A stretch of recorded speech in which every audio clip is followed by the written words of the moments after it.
Assalamualaikum warahmatullahi wabarakatuh. Good evening, everyone.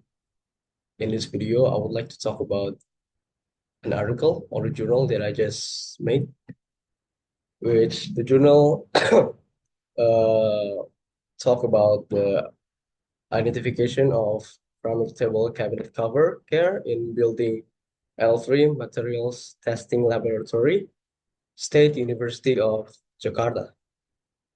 Before we get into the article journal, I would like to show the 360 views of the room of the laboratory. Baik, ini merupakan tampilan 360-nya dari laboratorium uji bahannya, teman-teman dan para penonton. Kondisi lab pada saat ini sudah sedang proses pemindahan dari gedung lama L3 ini kepada gedung Fakultas Teknik yang baru. Di sini bisa terlihat banyak sekali yang untuk perawatannya. Baik, sekarang kita akan memasuki artikel jurnalnya. Yang pertama untuk abstraknya, penelitian ini bertujuan untuk mengidentifikasi metode perawatan yang tepat untuk penutup kabinet meja keramik di gedung L3. Untuk penutup kabinet meja keramik yang saya maksud yaitu seperti ini.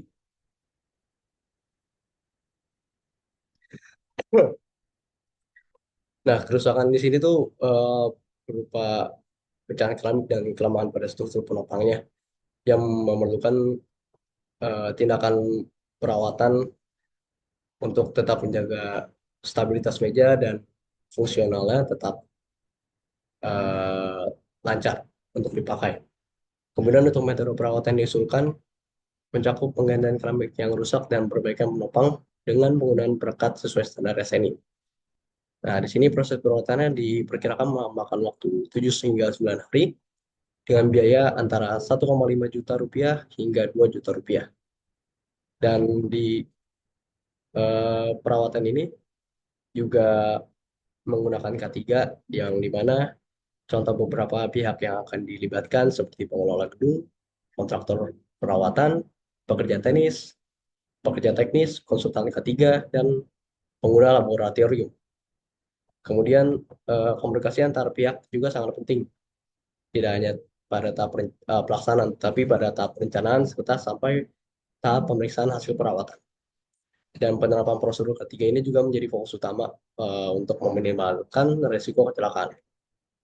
Untuk kata kuncinya di sini ada perawatan keramik, kabinet meja, laboratorium, komunikasi, dan K3. Untuk yang pertama latar belakang, di pendahuluan ini yang bagian pertama ada bagian latar belakang.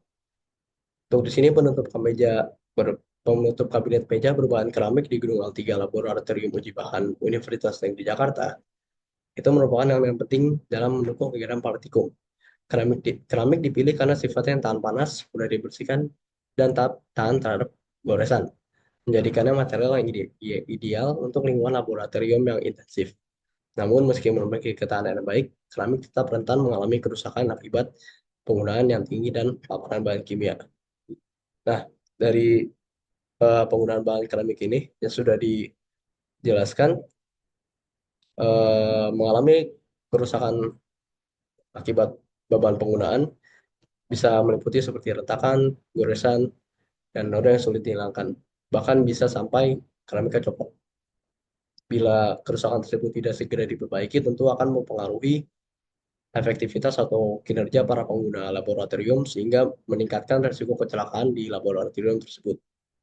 Untuk mengatasi masalah ini, diperlukan langkah identifikasi kerusakan dan perawatan yang terencana serta rutin. Perawatan yang tepat dapat memperpanjang umur penutup keramik, meminimalkan biaya penggantian, dan memastikan keamanan penggunanya. Kemudian untuk rumusan masalah, yang pertama ada apa saja jenis kerusakan terjadi pada penutup kabinet meja keramik di gedung L3. Yang kedua ada sejauh mana metode perawatan yang diterapkan saat ini efektif dalam mengatasi kerusakan tersebut. Yang ketiga ada bagaimana prosedur K3-nya diterapkan dalam perawatan kabinet meja keramik. Untuk bagian selanjutnya itu ada tujuan. Tujuannya yang pertama adalah untuk mengidentifikasi jenis dan penyebab kerusakan pada penutup kabinet meja keramik. Yang kedua ada mengevaluasi efektivitas metode perawatan yang ada dan mengusulkan perbaikan. Yang ketiga ada memastikan penerapan prosedur K3 yang tepat selama perawatan untuk meningkatkan keselamatan kerja. Kemudian ada bagian manfaat. Manfaat dari hasil penelitian ini diharapkan dapat memberikan rekomendasi perawatan yang efektif untuk menutup kabinet meja keramik, meningkatkan umur pakai fasilitas, dan memastikan keselamatan pengguna serta petugas perawatnya. Kemudian kita memasuki bagian keduanya, yaitu bagian pembahasan. Yang pertama ada bagian identifikasi kerusakan. Sebelum kita mengidentifikasi kerusakan yang itu, di sini ada sebuah foto dari komponen bangunan yang kita bahas. Bisa dilihat eh, keramik eh, keramik penutup kabinet meja ini sudah copot, terlepas. Ada beberapa bagian keramik penutup mejanya di laboratorium tersebut yang sudah retak, tercuil ujungnya, atau bahkan sudah tidak eh, berbentuk persegi lagi. Nah, untuk penutup kabinet meja keramik itu terdiri dari beberapa komponen seperti keramik untuk meja, struktur kabinetnya, kemudian engsel dan perangkat keras lainnya. Untuk panjang dari keramik penutup kabinet meja ini, saya mengukur waktu kemarin kurang lebih 70 cm. Kemudian kita memasuki identifikasi kerusakannya berdasarkan standar. Di sini saya menggunakan standar SNI ISO 13006 tahun 2010, yang di mana identifikasinya yang pertama itu ada pada retakan pada keramik, yang kedua ada kerusakan pada struktur penyangga, yang ketiga ada kehilangan estetika dan fungsional. Kerusakan terjadi pada penutup kabinet meja keramik di Gedung 03 Laboratorium Uji Bahan Universitas Negeri Jakarta, menunjukkan beberapa indikasi yang relevan jika dilihat dari segi standar perawatan dan penggunaan keramik. Seperti yang diatur dalam ini yang sudah saya sebutkan terlebih dahulu mengenai spesifikasi ubin keramik. Di sini pada bagian pertama, yaitu retakan pada keramik, standar SNI ISO 13006 tahun 2010 menyatakan bahwa ubin keramik harus memiliki ketahanan terhadap tekanan dan tidak mudah retak. Namun pada gambar terlihat ada retakan signifikan pada bagian keramik. Hal itu dapat diidentifikasikan sebagai kegagalan material akibat beban berat yang tidak merata atau benturan beban keras, benda keras. Kemudian yang kedua itu kerusakan pada struktur penyangga. Keramik tidak hanya berfungsi sebagai penutup dekoratif, tapi dia juga bagian dari sistem proteksi dan penopang. Standar konstruksi bangunan yang berlaku menuntut bahwa semua elemen penyangga harus kokoh dan tidak mengalami deformasi atau keretakan. Yang ketiga ada kehilangan estetika dan fungsional. Selain kerusakan yang struktural yang fatal, perubahan estetika yang signifikan juga dapat menurunkan fungsi sebuah komponen bangunan. Retak dan kerusakan pada permukaan keramik tersebut tidak hanya mempengaruhi penampilan, tapi juga membahayakan bangunan karena permukaan yang kasar dan rapuh yang dapat menyebabkan cedera fisik. Kemudian untuk rencana perawatannya, untuk kita memasuki ke metode perawatannya terlebih dahulu, ada beberapa metode yang harus dilakukan. Yang pertama, yang jelas yaitu penggantian keramik yang rusaknya. Yang kedua ada perbaikan struktur penyangganya. Dan yang ketiga ada perbaikan perekat atau plester. Penggantian keramik yang rusak ini bertujuan untuk menghilangkan permukaan kasar yang terekspos pada saat keramik itu sudah copot, sehingga tidak dapat membahayakan pengguna laboratorium kembali. Kemudian penggantian ini dilakukan dengan membongkar keramik lama, membersihkan substrat penyangga, dan memasang keramik baru menggunakan perekat yang sesuai dengan standar SNI. Kemudian keramik yang baru yang dipilih yang akan dipasang kembali harus juga sesuai dengan standar SNI ISO 13006 tahun 2010. Kemudian untuk perbaikan struktur penyangga, penyangga meja juga mengalami kerusakan signifikan yang perlu diperbaiki. Material kayu atau besi yang harus dibongkar dengan digantikan material baru yang sesuai dengan spesifikasi teknis bangunan laboratorium. Kemudian yang terakhir yaitu perbaikan perekat atau plester. Lapisan ini juga harus diperbaiki karena sudah kehilangan daya rekatnya. Kemudian kita memasuki bagian alokasi waktu perawatan. Yang pertama, penggantian keramik itu dikisarkan membutuhkan waktu 2 sampai 3 hari. Itu termasuk proses pembongkaran, pembersihan substrat lama, pemasangan keramik baru, dan pengeringan perekat. Kemudian yang kedua itu perbaikan penyangga. Bagian ini membutuhkan waktu sekitar 3 sampai 4 hari untuk pembongkaran, penggantian komponen, serta pemeriksaan kekuatan struktural. Kemudian yang terakhir itu finishing dan inspeksi akhir. Itu biasanya membutuhkan 1 sampai 2 hari. Sehari juga bisa cepat. Yaitu untuk memastikan keramik dan struktur penyangganya telah dipasang dengan benar dan pengujian ringan untuk memastikan kekuatan penyangga. Jadi total estimasi waktu perawatannya yaitu sekitar 7 sampai 9 hari, tergantung pada kondisi dan sumber daya yang tersedia.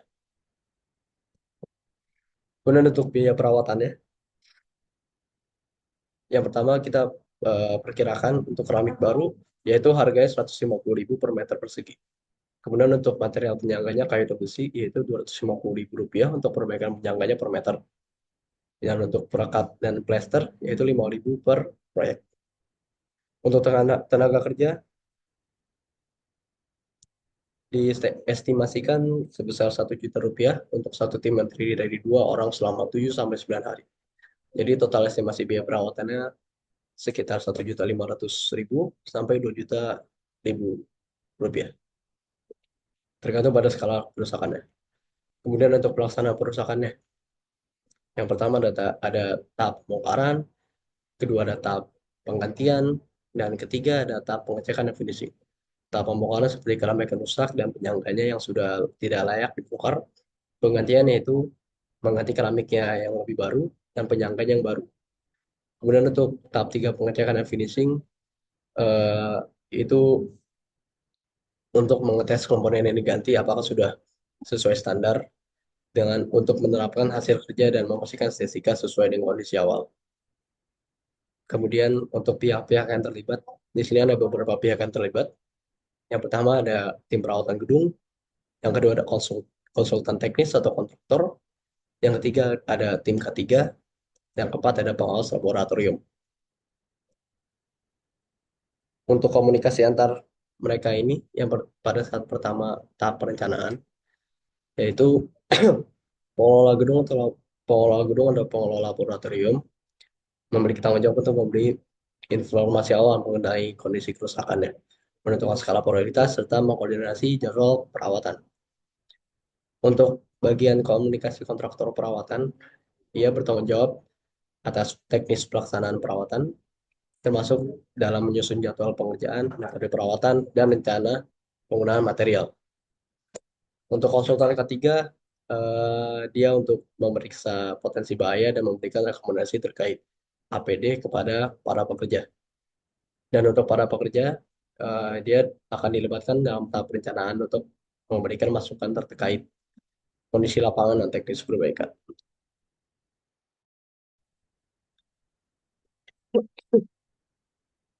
Kemudian pada saat tahap pelaksanaan, pengelola gedung bertanggung jawab untuk mengawasi kegiatan di lapangan kerja tersebut. Kemudian untuk kontraktor perawatan bertanggung jawab untuk mengkoordinasikan semua pekerja teknis yang akan bekerja di lapangan agar pekerjaan tetap efektif dan tidak memburuk. Kemudian yang ketiga itu ada konsultan K3. Konsultan K3 selama tahap pelaksanaan melakukan pengawasan untuk memastikan bahwa prosedur keselamatannya diikuti oleh semua pekerja. Kemudian yang terakhir ada pekerja. Mereka bertugas untuk bekerja melakukan semua halnya, termasuk untuk melaporkan perkembangan pekerjaan secara langsung pada kontraktor, terutama jika ada yang hal tidak terduga. Kemudian yang terakhir ada tahap pemeriksaan hasil perawatan. Komunikasi di sini, pengelola gedung melakukan pemeriksaan akhir terhadap hasil pekerjaan untuk memastikan bahwa perawatan telah dilakukan sesuai dengan spesifikasi yang disepakati.